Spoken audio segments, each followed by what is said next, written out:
안녕하세요. 동경드림교회 김종선 목사입니다. 오늘부터 에베소서 강의를 시작해 보고자 합니다. 지난 동안에는 시편 강의를 1편부터 10편까지 했는데 이후에 이제 에베소서 강의를 하고 그 다음에 다시 시편으로 돌아갈 예정입니다. 오늘은 첫 번째 시간으로요, 에베소서에 대한 그 배경 설명과 함께 1장의 전반부죠. 그 조금의 본문을 약간 강의하는 것으로 오늘 첫 시간을 가지고자 합니다. 이 그 강의에 대하여서 여러분 의견을 듣다 보니까 조금 시간을 좀 조절하는 것이 좋겠다는 그런 의견이 있었습니다. 그래서 오늘부터는 강의를 30분 정도로 좀 시간을 갖다 조정해서 그렇게 해볼까 생각하고 있습니다.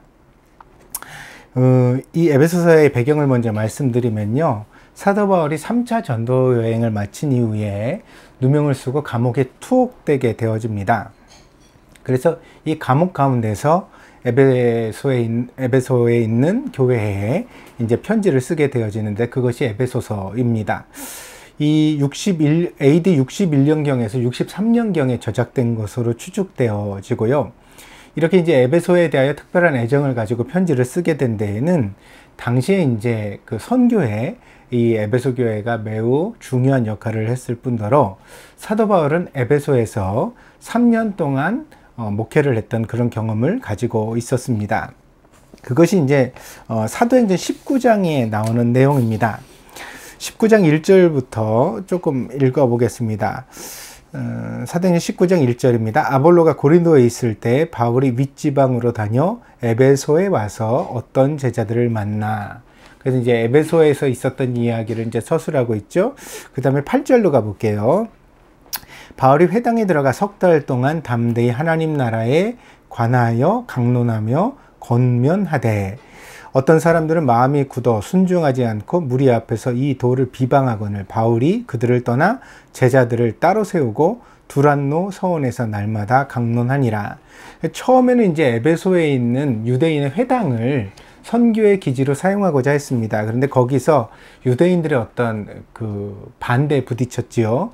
그 결과 이제 사도 바울이 따로 이제 말씀을 강론할 수 있는 그런 곳을 세우게 되어지는데 그것이 유명한 두란노 서원입니다. 이곳에서 이제 날마다 강론했다고 그랬죠. 그러니까 이것은 빠짐없이 매일을 채웠다는 이야기라기보다는 기회가 있을 때마다 그 되도록이면 자주 그렇게 하나님 말씀을 강론하는 그런 사역을 감당했다는 것입니다. 거기서 19장 10절에 가면요, 계속되어지는데 두 해 동안 이같이 하니 아시아에 사는 자는 유대인이나 헬라인이나 다 주의 말씀을 듣더라. 하나님이 바울의 손으로 놀라운 능력을 행하게 하시니 심지어 사람들이 바울의 몸에서 손수건이나 앞치마를 가져다가 병든 사람에게 얹으면 그 병이 떠나고 악기도 나가더라. 여기 두 해 동안이라고 그랬잖아요. 그런데 그 앞에 뭐가 있죠? 회당에서 석 달 동안 가르쳤던 게 있죠. 그 다음에 이제 그 두란노 서원을 세웠으니까 그 이후의 사역까지를 전부 다 포함을 하면 약 3년 정도 이 에베소에서 사도 바울이 목회를 한 것으로 우리가 추측할 수 있습니다. 여기서 이제 말씀의 부흥뿐 아니라 이후에 나오는 11절, 12절의 내용을 통해 알 수 있는 바처럼 하나님께서 많은 능력도 또한 나타내셨습니다. 때문에 이 말씀과 능력의 나타남을 통하여서 소위 에베소에는 강력한 교회가 세워지게 되었고 이 에베소 교회는 이후로 사도 바울의 사역을 크게 후원하며 아주 중요한 선교의 기지로 교회 속에 등장하게 되어진 것입니다. 그래서 이제 이 에베소에 사도 바울이 아주 특별한 애정이 있었고 그 애정을 통하여 이 편지가 저작된 것을 우리가 알 수가 있습니다. 이 에베소서는요, 특별히 골로새서와 병행을 이룹니다. 왜냐하면 그 내용이 매우 유사합니다. 그리고 또한 로마의 감옥에서 비슷한 시기에 저작된 것으로 추측하고 있습니다. 그래서 이 골로새서와 에베소서는 우리가 함께 참고하여 그렇게 살피면은 더 좋을 것 같습니다. 이 골로새 교회는요, 에바브로디도라는 사역자가 있었고요. 그리고 또 이 교회를 세운 데는 빌레몬이라는 사람이 아주 중요한 역할을 했습니다. 그래서 이후에 개인적 서신으로 이제 사도 바울이 빌레몬서도 또한 보내게 되는데, 빌레몬서는 빌레몬 교회가 있는 게 아니라 빌레몬이라는 사람이 있습니다. 근데 이 사람이 이제 사실은 골로새서 골로새 교회를 시작한 사람이거든요. 빌레몬은 지역의 유지였던 것 같습니다. 그래서 자기 집을 교회로 제공해서 이 골로새 교회가 시작될 수 있도록 그렇게 협조했던 아주 중요한 초대교회 멤버였습니다. 그렇다면 에베소 교회는 어땠냐? 에베소 교회의 중요한 인물은요, 브루스길라와 아굴라입니다. 이게 성교 역사에 등장하는 아주 중요한 부부 집사인데요. 이제 브루스길라가 여자 집사님이고 아굴라가 남자 집사님입니다. 근데 이제 이름이 아굴라와 브루스가라고 나오기도 하고 브루스길라와 아굴라라고 나오기도 하거든요. 그러니까 후대의 브루스길라가 이렇게 앞장섭니다. 이 얘기는 이제 어떤 교회 사역에서 처음에는 남편이 이제 매우 주도적인 역할을 했었지만 이후에는 또 부인이 굉장히 적극적으로 선교 사역에 어떤 동참하고 협조했던 것들을 이렇게 이제 이름의 순서를 통하여서 서신서가 적고 있다고 말할 수가 있습니다.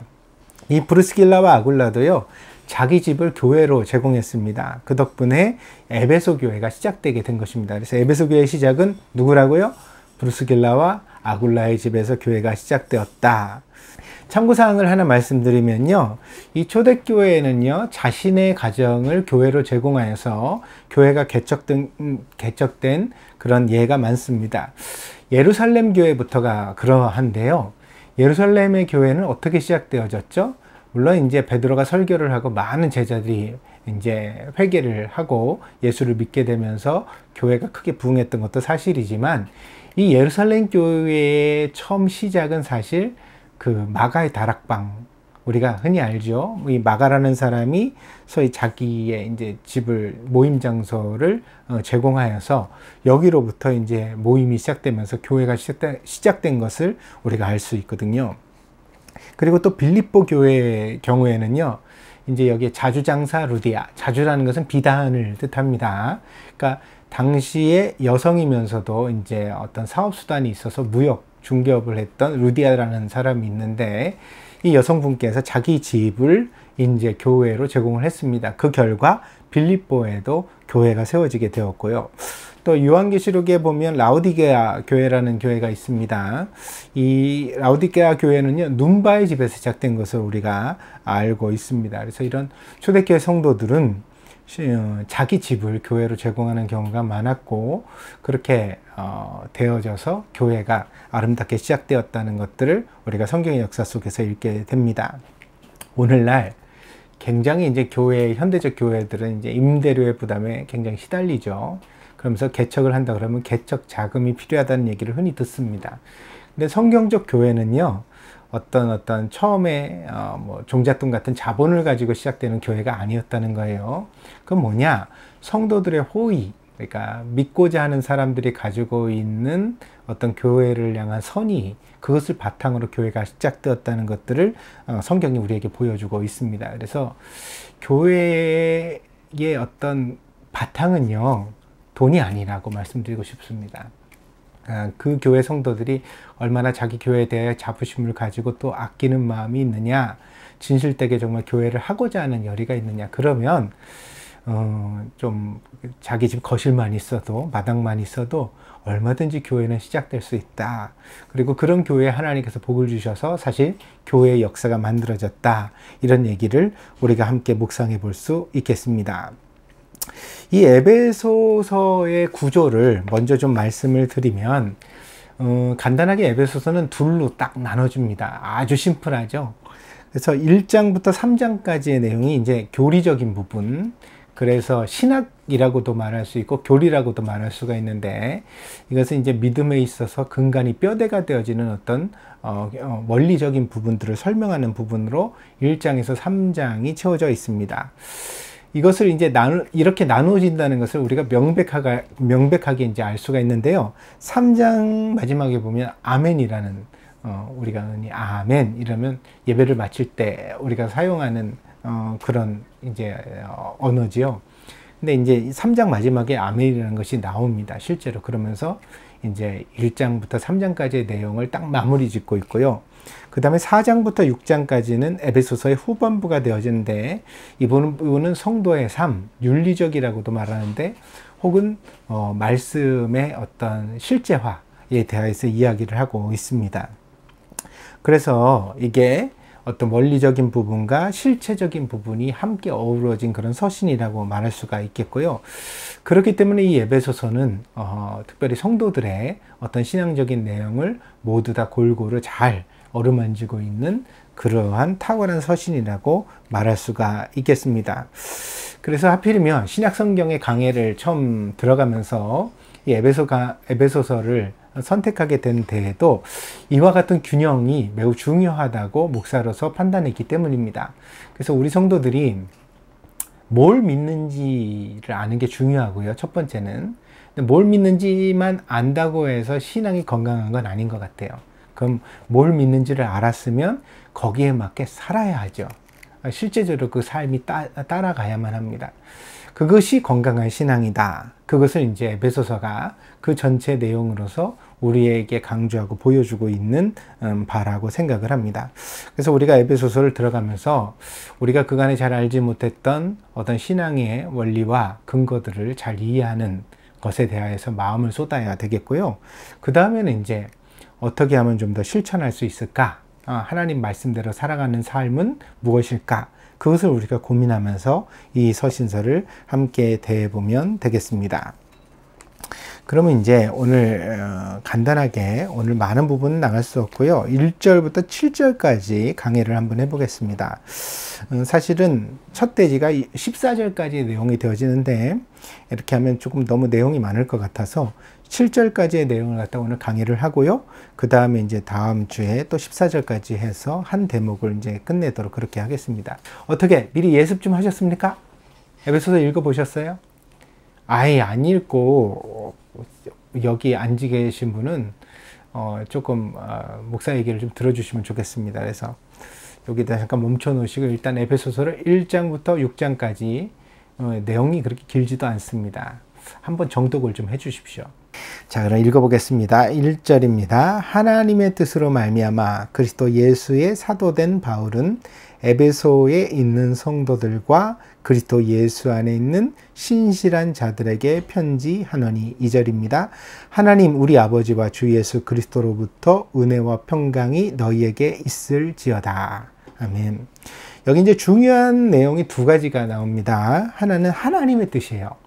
이 하나님의 뜻은 계속해서 이유로 설명하는 신학적 논리의 그 근거와 뼈대가 되어집니다. 하나님의 뜻이 매우 중요한 키워드가 된다는 사실을 먼저 이제 기억해 두시고요. 아, 이거 중요하구나. 하나님의 뜻이 그러면 앞으로 무엇을 우리에게 이제 그 하나님의 뜻이 어떻게 쓰여지고 무슨 의미를 가졌는지 내가 좀 주의하여 봐야겠다. 이렇게 이제 키워드로 메모리해 두시는, 기억해 두시는 게 필요할 것 같고요. 두 번째 중요한 것은 은혜와 평강입니다. 이 은혜와 평강이라는 것은요, 사도 바울이 이후로 교회와 성도들에게 축복하는 모든 축복의 내용의 골자하고 근간입니다. 제가 이제 이제 축복 기도를 할 때 항상 좀 같은 내용을 반복드리거든요. 김종선 목사는 축복을 저거밖에 모르나? 그게 아닙니다. 뭐 말은 얼마든지 어휘력을 동원하여 만들어낼 수 있겠죠. 근데 이제 뭐가 중요하냐 이거예요. 그러니까 반복되는 건 성경 속에서 반복은 어떤 중요도를 나타내는 척도거든요. 그렇기 때문에 이제 목사로서 저도 설교나 축복 기도 같은 것들 할 때 성도들에게 각인하는, 그러니까 뭔가를 새기는 그런 어떤 노력을 기울이고 있는 겁니다. 그래서 도대체 우리가 무엇을 하나님이 주신 축복의 내용으로 삼을 것인가, 그게 이제 목사로서 고민을 가지고 있는 저의 결론이 있는 거고요. 그래서 그런 목회적 철학을 여러분들에게 이제 어필하고 있는 거죠. 그렇게 표시하고 있는 겁니다. 그래서 여러분, 이게 하나님이 주시는 축복의 진짜 내용입니다. 그래서 여러분이 번창하고 사업이 잘 되고 만수무강하고 자식들이 출세하고 이런 내용을 제가 축복으로 비는 게 아니라, 그렇죠? 부부가 서로 존경하며 사랑하여 살게 하시고 자녀들을 주의 교양과 훈계로 양육하게 하시고 인간관계가 또 원만해서 외롭지 않은 인생 되게 해주시고 뭐 이런 얘기를 하잖아요. 그게 이제 반복적으로 각인시키는 어떤 신학적 내용의 훈련이라고 할 수가 있습니다. 그래서 제가 그렇게 하는 건데, 일부러 그렇게 하는 건데, 이 사도 바울의 경우에 있어서는요, 이 은혜와 평강이 대단히 중요한 성도들의 축복에 있어서 근간이 되어진다고 이해하는 뼈대였습니다. 그래서 로마서 1장 7절, 고린도전서 1장 3절, 고린도후서 1장 2절, 갈라디아서 1장 3절, 에베소서 1장 2절, 빌립보서 1장 2절, 골로새서 1장 2절, 데살로니가전서 1장 1절, 데살로니가 후서 1장 2절, 디도서 1장 4절, 빌레몬서 1장 3절, 베드로전서 1장 2절, 베드로 후서 1장 2절, 그리고 요한계시록 1장 5절 등의 모두 다 은혜와 평강이라는 축복의 내용이 나옵니다. 여기서 주목하실 것은 이제 사도 바울이 쓴 서신들도 있지만 베드로전서 후서는 베드로 사도가 썼죠. 그리고 요한계시록은 요한이 썼잖아요. 근데 이 베드로나 요한도 역시 이 사도 바울이 강조하고 있는 은혜와 평강이라는 축복의 내용을 공감했다. 그리고 같이 그것을 인용하고 사용했다. 이런 것들을 우리가 확인하게 되어지거든요. 그래서 이제 신약 성경에 있어서의 가장 중요한 어떤 축복의 내용이 바로 은혜와 평강이라고 정의 내릴 수가 있겠습니다. 그래서 이 은혜와 평강이 과연 뭐냐, 어떤 것이냐, 이것들도 이제 앞으로 강의를 해나가면서 조금 더 세세하게 살펴보게 될 것입니다. 그래서 오늘은 키워드 2개를 확인했는데요. 그게 뭐죠? 이제 앞으로의 강의를 통하여 우리가 그 내용을 자세하게 살피고 이해하게 될 2가지. 하나는 하나님의 뜻, 하나는 두 번째는 은혜와 평강. 이것을 우리가 매우 중요하게 보아야 한다. 그래야 이제 이 에베소서의 내용을 우리가 심도 있게 깊이 이해할 수 있게 되어진다. 이렇게 이제 설명을 드리겠습니다. 아직까지 다 얘기를 드린 건 아닙니다. 그런데 이제 여기서 이제 1절을 먼저 보면요. 이 하나님의 뜻이 무언가의 근거가 되었다는 사실을 우리가 보게 됩니다. 그게 말미암아라는 말의 의미예요. 그러니까 하나님의 뜻으로 말미암아 이렇게 했잖아요. 그러니까 하나님의 뜻이 원인이 되어서 어떤 결과가 나타났습니다. 그 결과가 뭐죠? 그리스도 예수의 사도된 바울은, 바울이 자기 자신을 가리키면서 이렇게 표현한 거예요. 그러니까 사도 바울은 자기가 사도가 된 것이 하나님의 뜻으로 말미암아 되어졌다. 이렇게 말하고 있죠. 그 다음에 에베소에 있는 성도들과 그리스도 예수 안에 있는 신실한 자들에게 편지한다. 그랬습니다.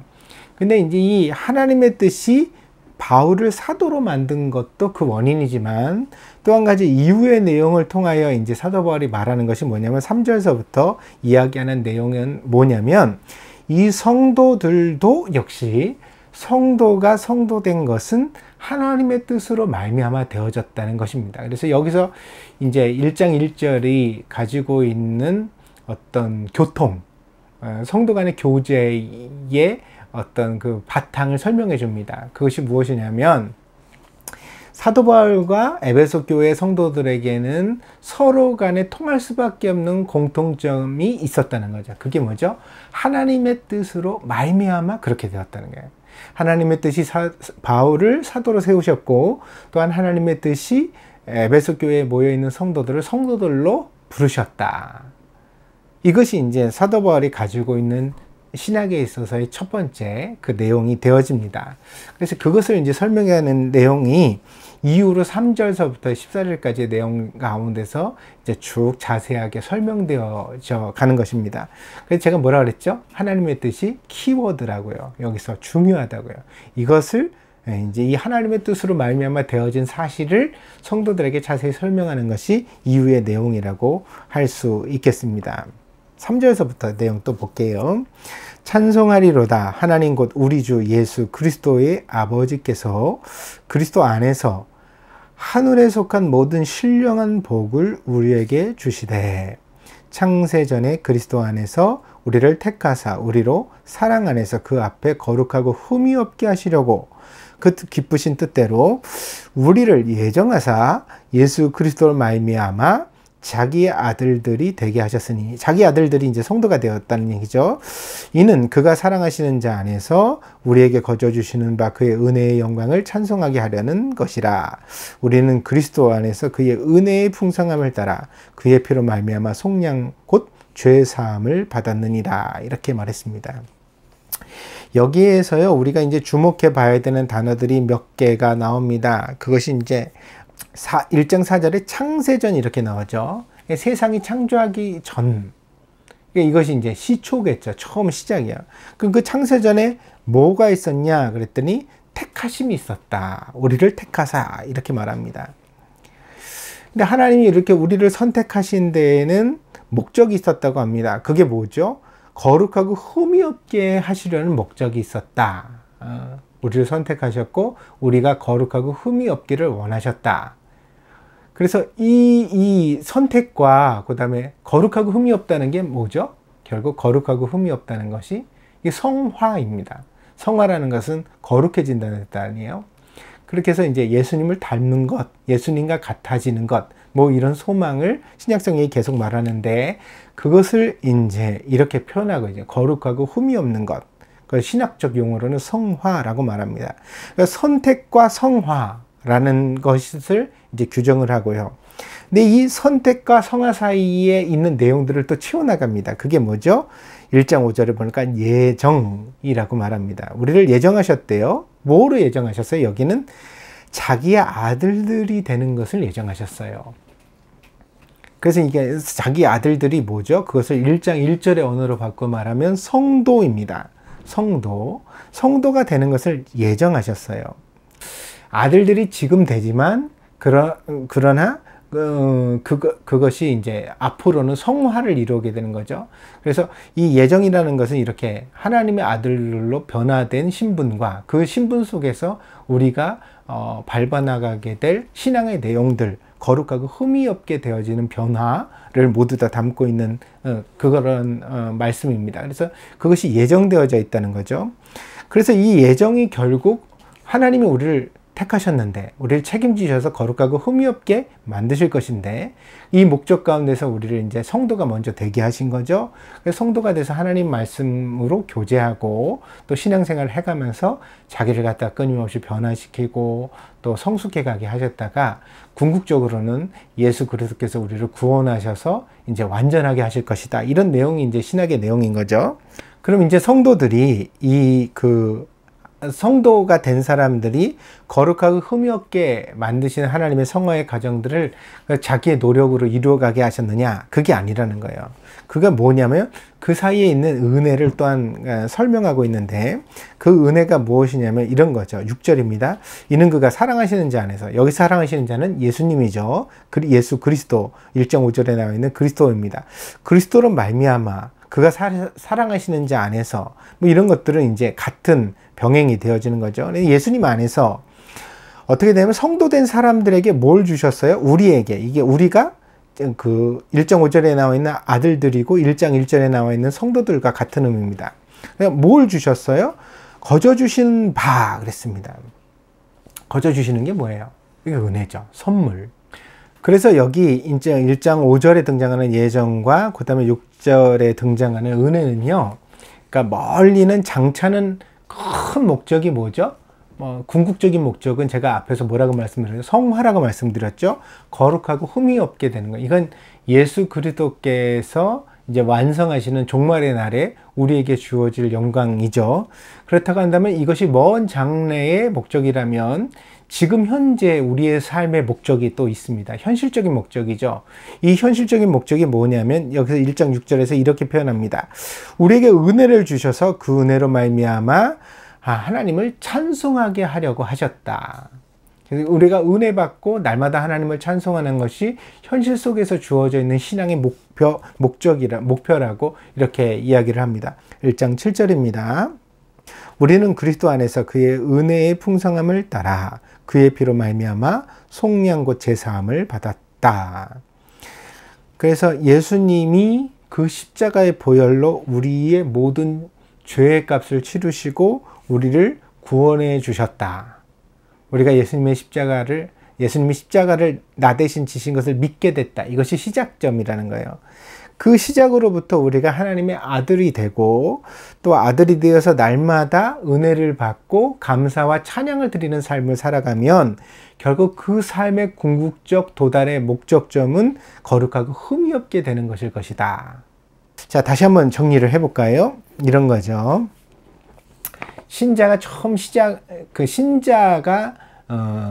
그 성도가 되는 과정을 하나님의 예정이라고 말하는데, 이 예정의 시작은 뭐예요? 하나님이 은혜를 주셔서 예수 그리스도의 십자가를 믿게 하는 것.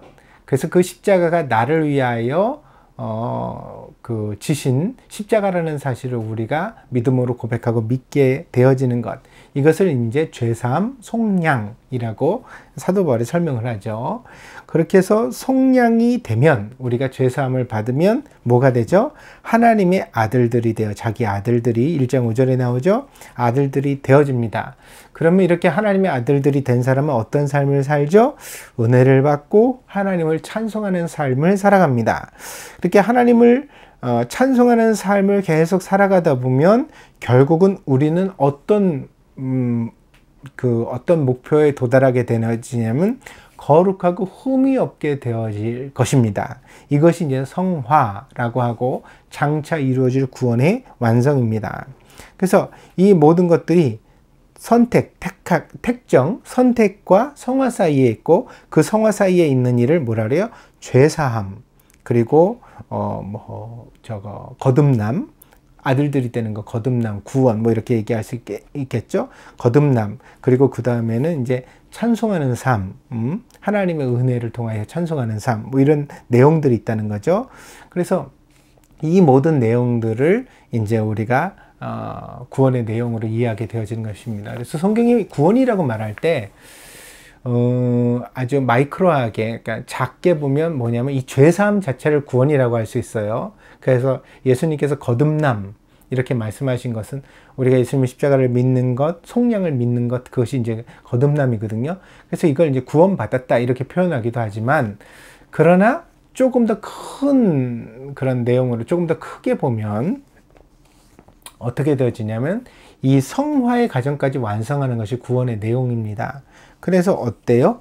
우리는 구원을 받았지만 아직 구원이 완성된 건 아니죠. 그래서 우리는 아직까지 어떻게 은혜를 받고 하나님을 찬송하는 삶을 살아가는 과정 속에 있는 거죠.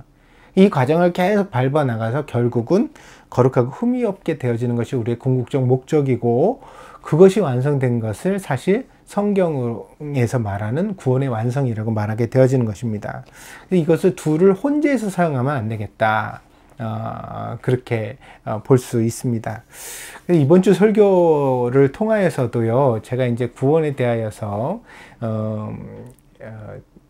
양쪽의 어떤 두 개의 대립적인 어떤 그런 시각이 있다는 것을 설명을 드렸었는데요.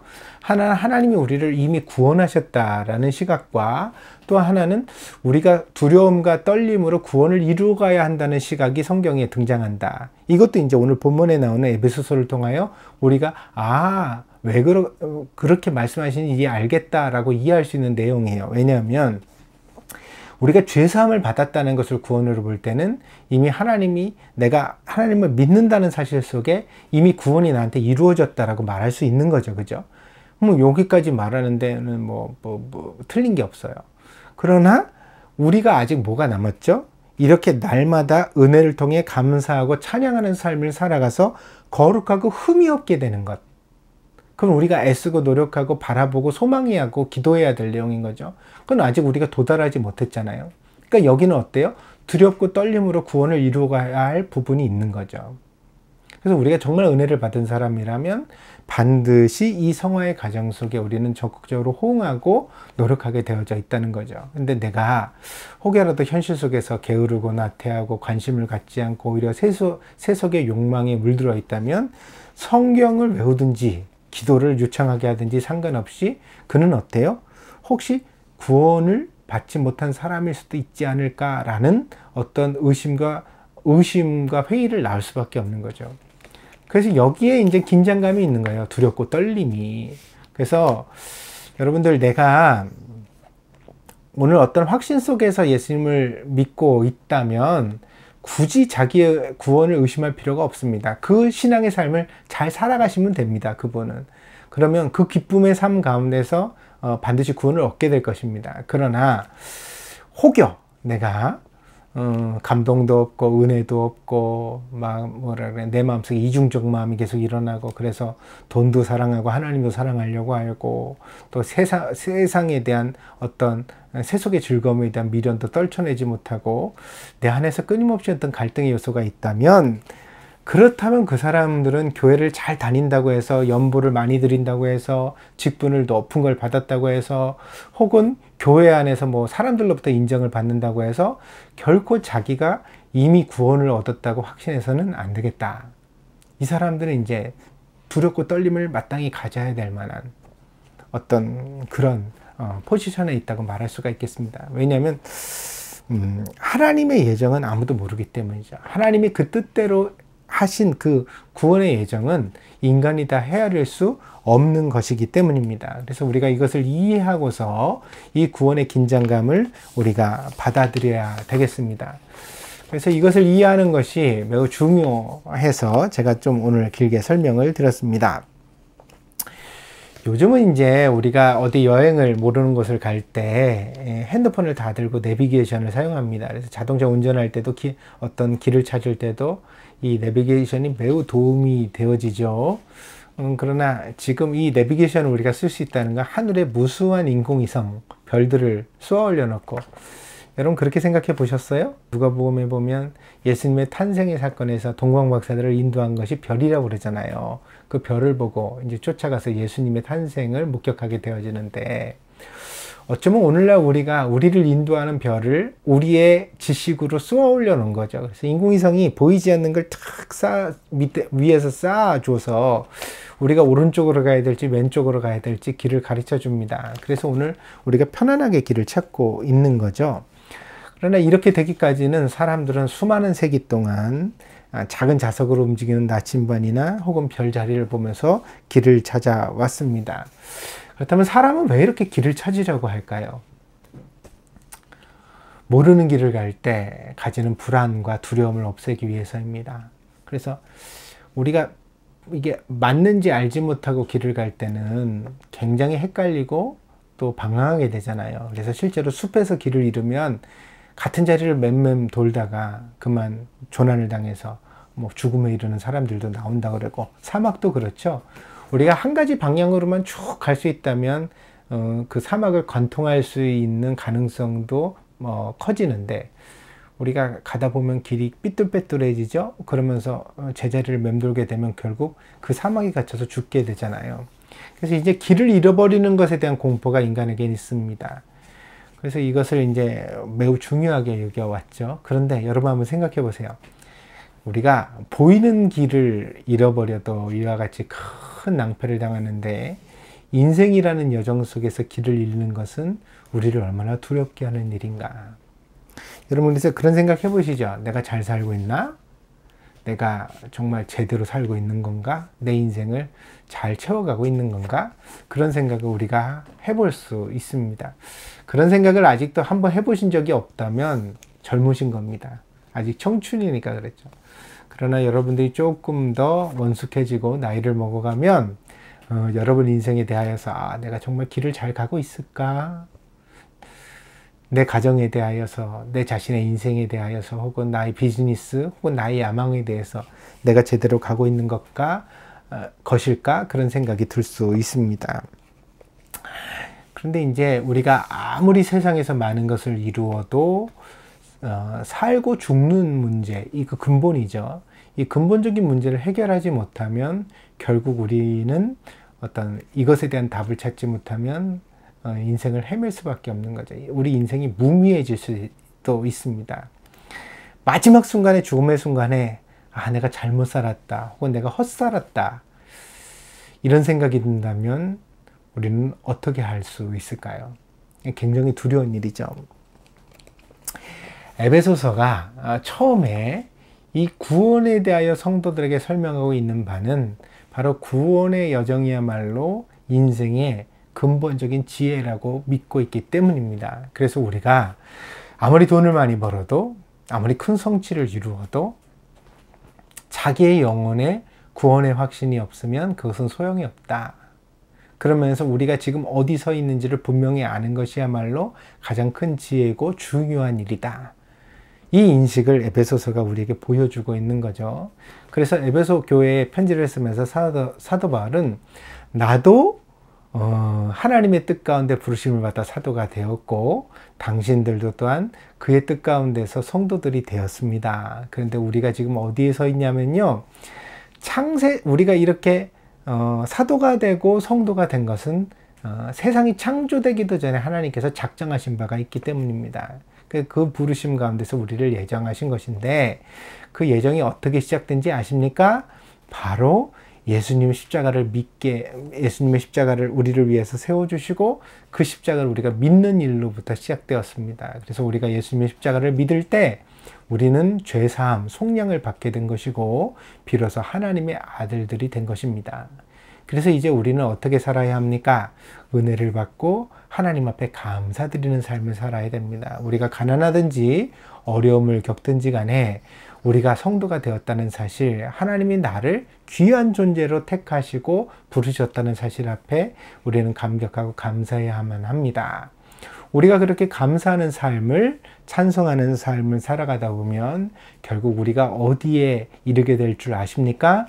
거룩하고 흠이 없게 될 것입니다. 그래서 우리는 예수님과 같아질 것이고 그때에는 우리가 정말로 영광스럽고 기쁜 모습으로 나타나게 될 것입니다. 그래서 여러분은 지금 노예든지 가난하든지 세상으로부터 박해와 핍박을 당하든지 멸시를 받든지 결코 하찮은 존재가 아닙니다. 여러분은 모두 다 세상에서 가장 귀하고 영광스러운 존재입니다. 저는 여러분들을 그렇게 보고 있습니다. 이것이 이제 에베소서 1장 1절에서 7절 사이에서 이제 사도 바울이 성도들에게 해주고자 하던 내용의 이야기입니다.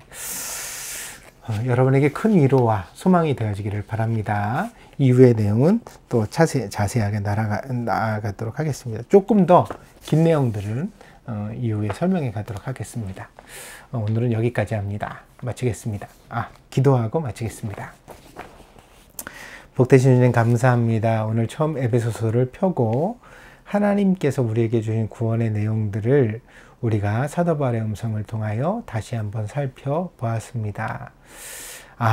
내가 여기 서 있구나. 내가 이런 길을 가고 있구나. 하나님이 나에게 허락하신 이 길이 참으로 귀한 것이구나. 우리가 다시 한번 깊이 생각해보고 감격하고 감사할 수 있는 이 시간이 되어지게 하여 주시옵소서. 하나님, 숲속에 있으면 나무만 보이고 숲이 보이지 않는다고 합니다. 그러나 그 모든 숲을 통과하고 나면 마침내 우리가 지나왔던 모든 숲의 전경이 우리의 눈에 들어오고 정말로 아름다운 산을 내가 지나왔구나 라고 느낄 수 있는 순간이 있을 줄 믿습니다. 그렇습니다. 주님, 오늘 우리가 현실 속에서 많은 고민과 염려를 하며 현실의 문제와 싸워나가고 있지만 그러나 하나님이 나를 부르셨다는 사실만으로 그리고 또한 나에게 이 구원의 확신을 믿음을 주셨다는 사실만으로도 우리는 정말 귀하고 값진 인생을 살아가고 있는 것입니다. 이 점을 다시 한번 깨달아서 사랑하는 성도들이 이 어둡고 힘든 때에 소망을 품게 하시고 기뻐하게 하시고 더 크게 하나님 앞에 감사하는 성도들이 되어지게 하여 주시옵소서. 함께 하실 줄 믿고 감사드리며 예수님의 이름으로 기도했습니다. 아멘.